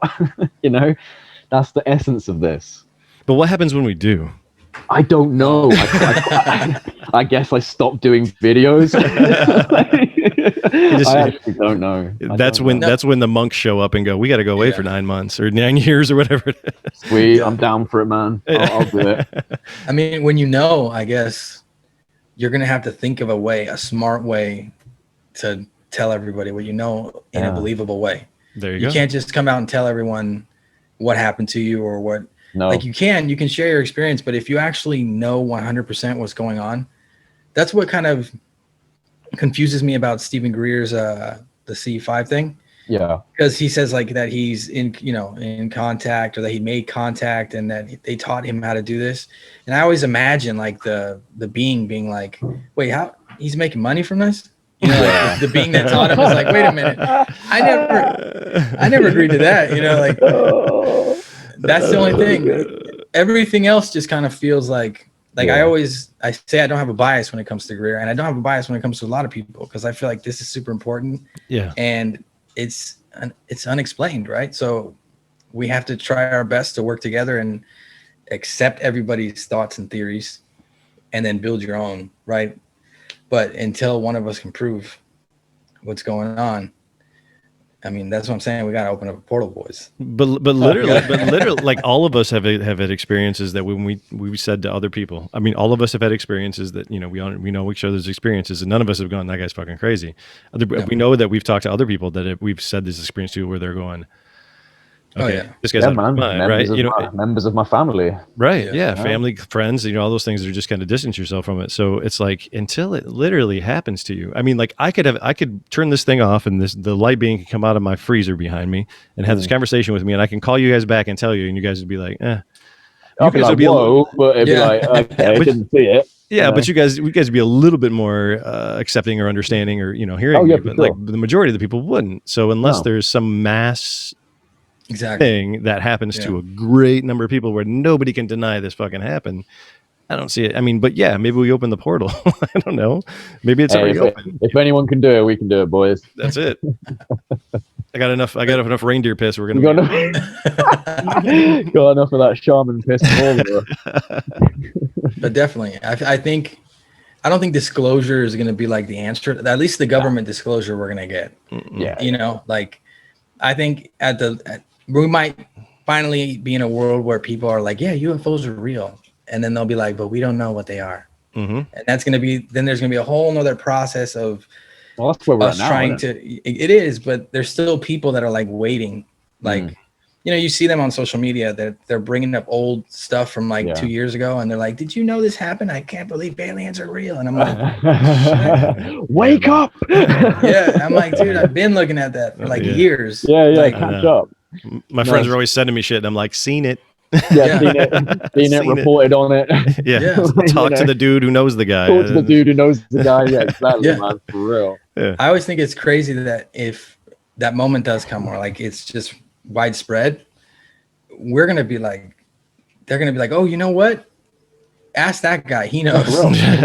You're absolutely right. At the end of the day, one thing that you can take from this, and I don't think it's particularly egocentric to say it either, is that we're ahead of the curve, and it's going to be beneficial for people to be ahead of the curve when everyone else is trying to chase up and get after it. And when there are genuinely things that humanity is having to face and deal with that we've already at least researched or taken in or speculated upon for a couple of years or more, we will be in a area of, we'll have the ability to educate. And I think that's really important. And that's why it's also important not to get kind of bogged down in your own agenda, because we don't know the answers yet, but at least we're trying to find out. We're not digging our heads in the sand. We're not denying that there's something here, because there is something here. And so, you know, as transparency goes on, which it will, absolutely will, but I don't think disclosure is some sort of, like, I agree with Lou, disclosure is not a singular event. It's a process of unfolding. It's currently happening right now. And I think that people who have dedicated time to learning this will eventually, you know, have the benefit of being able to help other people who previously did not want to know, but now are faced with no choice but to learn about it because it's confronting their reality. Yeah, totally, man. And then, like, all of us have had experiences, and we've talked about this before. Like, how, like, at the beginning of this talk, how many people had experiences and just don't say anything ever because of whatever. And like, once that becomes an easier thing or an easier discussion to have, we're going to find out that there's pretty much everybody had some type of experience at some point. And then that light bulb is going to go off for them. They're going to like, oh, remember when I was a kid and all four of us saw that thing, or, you know what I mean? Like, everybody would be like, okay, now it's people need permission. People need to give permission. And that echoes from the public, that echoes into military, into especially science, is people need permission to look into this without being called crazy, without being mocked. And, you know, even now with all of these developments going on, like we said, we still speak to certain people and they're like, you're crazy, dude. Like, you know, you don't know what you're talking about. I mean, I remember when I was first posting up about ATIP, right when the story broke back in 2017, I remember putting up on Facebook about how, you know, there was this program, and a friend of mine, not like a super close friend, but someone I'd known all the way through school, messaged me and was like genuinely concerned I'd had a mental breakdown and that I was delusional. And it's just like, fuck you, man. But one day, but you know, but what's interesting, and I shouldn't say that really, I'm like, I take it back. But no, what's interesting about that is that 3 years later, he's messaging me asking for help. There you go. He's messaging me going, hey man, like, I'm seeing all this stuff about the Navy and all of these UFOs, and you were talking about this. I'm really sorry. And it's like, yeah, for real. I wasn't crazy. I'll do it. I got friends that are all the time. They're like, you know about this, right? Like, can you help me? Like, like, you know, like, you know, I'm like, I don't know what, I mean, I'm paying attention. It's it, you know, I'm just paying attention. And I mean, you know, reach out to me. Cool. You know, and you know, I've tried to help people that were genuinely afraid too. There's some people that were just genuine, like, that would see that Travis movie, you know, the original movie from Hollywood, that one that they screwed up. Fire in the Sky. And I've had people that are just scared to shit because in their minds, they Hollywooded them to the point where that's what they see whenever they see anything. Like, even when the ATIP shit came out, when any of this stuff came out, they're thinking, oh, there's this little thing that's going to grab me and put this shit on my face and I'm not going to be able to breathe. And like, you know what I mean? Like, and they're generally scared. And I'm like, look, man, that's not it. You know, I mean, there's so much to it. And I, you know, props to Bledsoe for saying, you know, I think from what I heard that Travis Walton told Bledsoe, like, don't sign it. Don't let them take control of your story. Because look what they did to me. I heard that was a thing, right? He was just like, don't let him do it. Hold on to it, you know? And I think that's cool. You know, even if he doesn't do the, you know, grand, you know, movie with Hollywood or whatever or something, but, you know, keep the shit real. Don't give in to the stereotypes or that Hollywood's created. Well, it's extremely disingenuous and dishonest, and it's essentially misinformation, because, you know, what Hollywood's done is they've taken a story that I'm sure they sat down with the person, and unless they thought this is just a fun story, I'm sure they actually believed the guy, like, to some extent. You know, if they didn't believe him, then maybe they just thought they could do carte blanche of it and go wherever they want. But I'm guessing if they believed him, they should respect that and not permeate out false information. Because I watched Fire in the Sky, and yeah, man, that's a scary film. Like, you know, if that happened to me, that is terrifying. Like, these things, you know, they put him down on that table and they stretch that plastic stuff over him, and it's, you know, stretch his face, and then they get the scalpel and they're cutting him up, and it's horrific. And then the needle in the eye. None of it happened. Literally, I never heard him say a single thing about any of that. And it's just like, and then he says in the Joe Rogan Experience how he wishes he hadn't been so aggressive after the fact, and he kind of realized that they probably weren't there to hurt him and all this. And it's like they took so many liberties with that. They took the piss, basically, because it's like, that's such a false story. So if you're circulating out a lie, it's not okay. I mean, but I do think that they're like, I've spent so much time the last year just looking into abduction cases, man, trying to really get my, you know, stand in these people's shoes and realize like what they're going through and how it could be like a stressful situation. And also I've noticed like there are situations for example, C5, we'll get back to C5. You never hear about like a group of people doing C5 and then a craft lands, a bunch of grays come out and they take them on the craft and they abduct them and do all this crazy stuff to them. You hear about the light beings, the orbs, all that kind of stuff. You do hear about some craft, but it seems like they're light craft too. But whenever these people bring up the saucer and the little gray and all this kind of stuff, I understand how it could be traumatic because it is, right? It is traumatic. I keep having these discussions with people, and I've heard really intelligent people say like, they're not a threat because blah, blah, blah, right? Mm-hmm. And I don't think they're a threat, but I think they very well could be. And I also think, actually, I hate to say this, but if you're just taking people against their will, right? That's a threat. That's a threat. I mean, that's plain and simple. And even if they like it or they don't like it or whatever, like, no, it's you can't just you can't come into people's lives and just snatch them up. Like that's not exactly right. I wanted to use an example, like just change it for a second, flip it and make it, instead of, oh, it's an alien with this advanced understanding of reality. So like a man in a van just taking you or something like, exactly. It's the same thing. I'm saying it's the same thing. Imagine if they did that and then they ran experiments on you. Yeah. And then they threw you back in your house. You get the police involved. You'd call the police and, you'd be like, exactly, man. But I've always thought that, and then I always come back to like, okay, cool, but the government knows that, and all the governments know that. Yeah.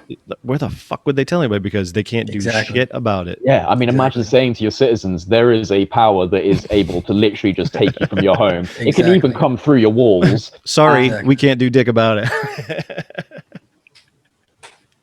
Oh, look, Jay froze. Oh yeah, that's a perfect spot. I cut out for a second. Yeah. Froze at a you froze spot. I froze from anger. Yeah. But but they can't do anything about it. I mean, like, you can't do shit about it. Like that's a big deal. I mean, Excalibur boys. That's what I'm saying. Maybe there is a thing, I'm saying I don't see it being logical to think that every extraterrestrial visitor or intergalactic whatever is here to help us. I think it's not logical. I don't think that's. I mean, I've started to read a bit of Nick Redfern's work, and I'm starting to just get scared of the entire subject. He's talking about mass spiritual manipulations and things like that, and like all these DoD guys that are terrified because they think that this thing is trying to essentially deceive us on a huge spiritual level. I was like, my God, I got to put this book down. Well, the other thing that I've seen, like, you go back to the abductions, like, what was it, Brazil? Where was it where all those people were actually hurt? They were harmed. Like, they had beams that shot into their chest, and there's like actual physical radiation burns. And some Brazil. Of them, I swear it was Brazil. I thought it was too. Maybe it was Argentina. Colares, Brazil. Yeah, Colares. And there are. I mean, it exists. People do get hurt, affected by the craft, hurt by the craft. But I think. I thought a gray just showed up behind you for a second. No, that was my wife. But yeah. No, I think people have this. There's this weird divide, right? It's like people come at me all the time when I talk about it because they get confused and they think I'm saying that every visitor, every occupant, every UFO is a threat and it's all bad, and that's not what I'm saying at all. I'm there's saying good guys and there's bad guys. Exactly. Right? It's just perfect. The light and the dark, as above, so below. It all comes back to the whole damn thing, man. Yeah. And we gotta know what their end game is. You know what I mean? Like what the whole point is before we can really make a judgment like that. Yeah. I'm worried too. There's gonna be a lot more UFO cults popping up. More than now. More than now. Yeah. I'm saying they're happening right now. Yeah. Right. They're happening right now. And I've seen seen them come at me and hit me in the DMs, but I'm saying, yeah, I mean, I've gotten messages from people that because I'm talking about what we just talked about, right? Mm-hmm. They'll come at me like, hey, you're totally wrong. Like, they're here to help us and they're and this is this. And I'll be like, yeah, I totally get what you're saying. And thank you for sharing that with me. Mm-hmm. But I just feel like it gets kind of religious for some people. Yeah, I believe. No, for sure. Oh yeah. And we're getting there. We're getting closer and closer to like I'm afraid that something like weird is going to happen. You know, this phenomenon has been attributed by a lot of people to essentially be the thing that's been creating religions over time. Science has now become what we could almost consider a new religion, because science does not have the definitive answers. I'm sorry, but we can't explain consciousness yet. So science does not have the definitive answers. It's still pretty much in a different way, but there is faith in science, and there's a faith-based system in science, and it is actually quite dogmatic and religious in that sense. And so you could say that science is the new religion, and that UFOs are using that as a leaping off point, just like they were when we were more spiritually inclined, and they were using it in a different way. And you know, they're just using whatever it is that humans grapple onto, which is now more science. They're going, all right, well, highly advanced platforms with crazy novel exotic propulsion systems and capabilities. And before that, it was Ezekiel's wheel, or the burning bush of Moses, or the Fatima sightings and things like that. And now it is a novel next generation technology platform. And so that's how we see it. We see it as a platform now, not as a spiritual being. And so perhaps in that way, it's going, all right, well, okay, we'll do science now. Like, this is going to be the science route. So let's get you up in the skies. You know, let's get you using this technology. I don't know. I mean, at the end of the day, all of us are just trying to, figure this out. And I feel like, at least to a certain extent, it does seem to be trying to push us in a certain direction. Yeah, and I really keep going back to this, man. And I think it was when you did that interview with Tim McMillan, where it was like, and I think he was referencing the craft, a crash craft of whatever it was. I don't know if it was Roswell or something, right? But it was on the shelf or in a warehouse or whatever, and it appears to the person who's looking at it as what it. Bookkeeping. Yeah. That was Stephen Greenstreet's interview, not mine, and that was Roswell.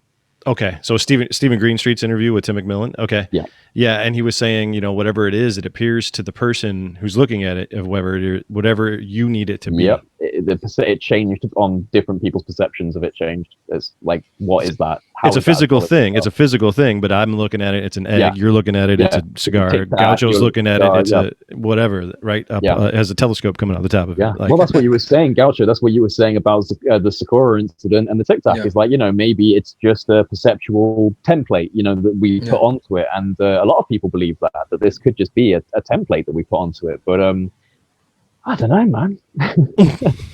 Yeah, it's deep. The rabbit hole is very, very deep. And it gets dangerous, right? You start tripping over your own theories. Like I just said, there's going to be a bunch of UFO cults. And if you ask me, every religion around the world is kind of a UFO cult. Yeah. In its own special way, pretty much. It is. Exactly. It is. And not in a bad way, right? I'm just saying. No, but right.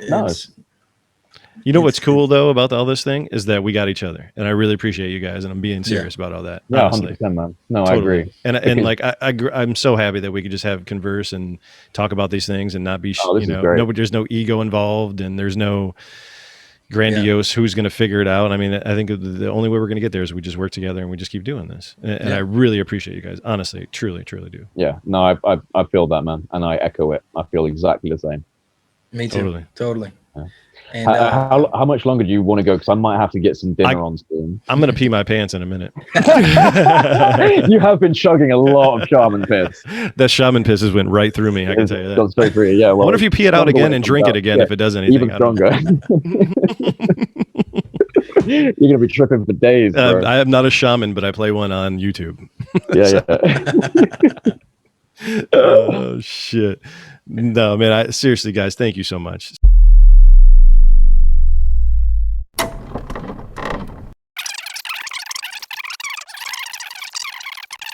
And basically, like to kind of segue back to your original point on this, the shamans would eat the mushroom and then they would urinate into a cup, and then the people would drink the urine, because that's how it was most potent. It was very potent through that, right? But the reindeer would literally knock people over and lap up the urine in the snow. They were obsessed with this, and it makes you wonder where flying reindeer come from. Wow, there you go, right?